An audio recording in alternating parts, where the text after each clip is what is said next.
Yes, we all know this play. Lob, rush in and block with your volley. I know especially tennis players love this. But if it's your only counter option, it will be easily diffused. After watching this video, you will know how to use this tactic better, and I will give you another counter option which will make you a proper counter player. Hi, I'm a padel coach and let's dive in to get more insights with David. First, let's go over the counterplay where you rush in and block. Step 1. Play a fast or really high lob around the service line so that your opponent is back-footed. The less angles you give your opponent with this lob, the better the lob. Step 2. Move forward quickly but hold your ground just before your opponent hits the ball. You should be around the second post or closer. Step 3. Block the ball in the open court and make sure your volley is short, compact, and you don't have to add slice. And step 4, take position at the net, adjust your position according to the volley you just hit, and great job, you now won the net. So now that we know the steps to follow, let's briefly go over the pros and cons of this play. First, the pros. 1, it's a fast way to win the net. And 2, it puts a lot of pressure on the opponents. Cons, your partner may not be ready for it, meaning he will be hanging back while you are at the net, leaving gaps in the middle.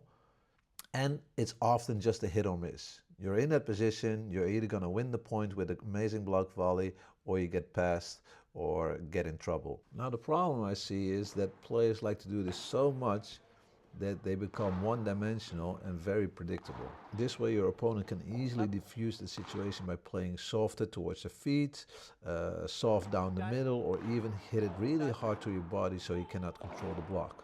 And here's where the second counterplay comes in. Let's go over this play step by step as well. The first step is the same as before, a really high or quick lob around the service line with no angles.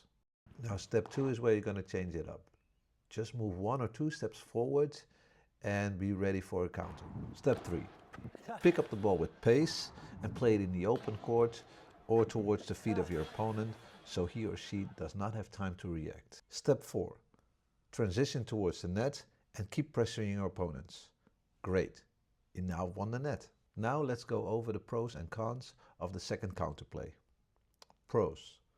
It's a safer way to win the net. You have the option to go back if it doesn't work out. Your partner can move along more easily because it's a lower pace, building a stronger two-man net position. Cons.